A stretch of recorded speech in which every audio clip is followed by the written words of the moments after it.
சென்னை மணலி புதுநகரில் கடந்த ஞாயிற்றுக்கிழமை தெரு தெருவாக சென்று தமிழக வெற்றிக் கழகத்தைச் சேர்ந்தவர்கள் ரொட்டிப்பால் வழங்கியுள்ளனர்.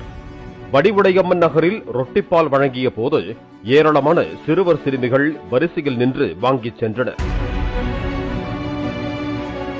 அப்போது ரொட்டிப்பால் வாங்கிக் கொண்டு தனது வீட்டை நோக்கி நடந்து சென்ற 7 வயது சிறுமியை இளைஞர் ஒருவர் வாயை பொத்தி ஒரு வீட்டிற்குள் தூக்கிச் சென்றதை தாவேக பிரமுகர் ஒருவர் பார்த்ததாக கூறப்படுகிறது. அவர் சக நிர்வாகிகளிடம் இதனை தெரிவிக்க முதலில் உறவினராக இருக்கலாம் என்று நினைத்திருக்கிறார்கள். இருந்தாலும் அந்த வீட்டிற்கு சென்று தாவேக நிர்வாகிகள் பார்த்துள்ளனர்.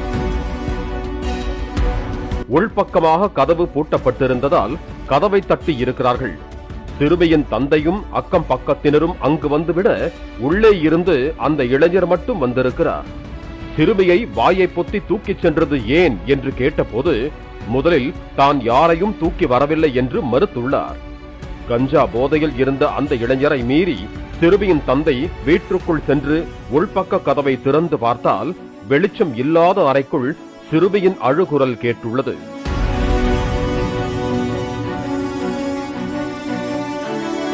அந்த கதவை திறந்து சிறுமி மீட்கப்பட்டார். அதற்குள் அந்த இளைஞர் வீட்டுக்குள் சென்று கதவை பூட்டிக் கொண்டதாக கூறப்படுகிறது. இதையடுத்து மணலி புதுநகர் போலீசாருக்கு போன் செய்து போதையில் சிறுமியை தூக்கிச் சென்ற அந்த இளைஞர் மீது புகார் தெரிவித்ததாக கூறப்படுகிறது.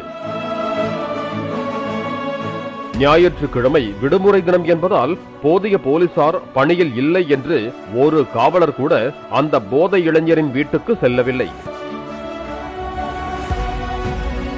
இதனால் நீண்ட நேரம் காத்திருந்த தாவேகவினர் அங்கிருந்து சென்று விட்டனர். இந்த நிலையில் பாதிக்கப்பட்ட சிறுமியின் தந்தை திங்கட்கிழமை காலை 11 மணி அளவில் காவல் நிலையம் சென்று புகார் ஒன்றை அளித்தார்.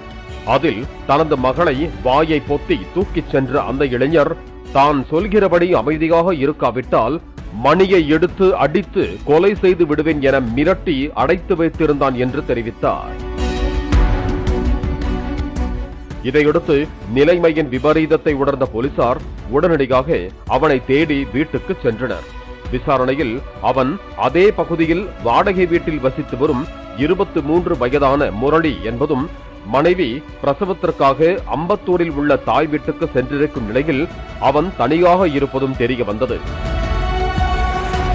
அதற்குள்ளாக அவன் தப்பிச் சென்றது தெரிய வந்ததை அடுத்து அம்பத்தூரில் உள்ள மாமியார் வீட்டில் வைத்து போலீசார் அவனை கைது செய்தனர். அந்த சிறுமி தனது அக்காள் மகளுடன் விளையாடும் போது அறிமுகம் என்றும் அந்த பழக்கத்தில்தான் வீட்டுக்கு சிறுமியை தூக்கிச் சென்றேன் என்றும் தவறாக வேறு ஒன்றும் செய்யவில்லை என்றும் கூறியதை நம்பி அவன் மீது போக்சோ வழக்கு பதிவு செய்யாமல் கடத்தல் வழக்கு மட்டும் பதிவு செய்து போலீசார் கைது செய்தனர். அவனை நீதிமன்றத்தில் ஆஜர்படுத்தி சிறையில் அடைத்தனர். தாவேக இளைஞர்கள் பார்த்ததால் சிறுமி மீட்கப்பட்டாள். இல்லையென்றால் விபரீதம் நிகழ்ந்திருக்கும் என்று சுட்டிக்காட்டும் சமூக ஆர்வலர்கள் மணலி புதுநகர் பகுதியில் உள்ள அடுக்குமாடி குடியிருப்புகளின் பின்பக்கத்தில் ஆள் அரவமற்ற இடங்களில் கஞ்சா விற்பனையும் அதனை பயன்படுத்துபவர்களின் நடமாட்டமும் அதிகரித்து வருவதாகவும் அதனை கட்டுப்படுத்த காவல்துறையினர் உரிய நடவடிக்கை மேற்கொள்ள வேண்டும் என்றும் வலியுறுத்தி இருக்கிறார்கள். பாலிமர் செய்திகளுக்காக மாதவரம் செய்தியாளர் செல்வம் மற்றும் வேல்ராஜ்.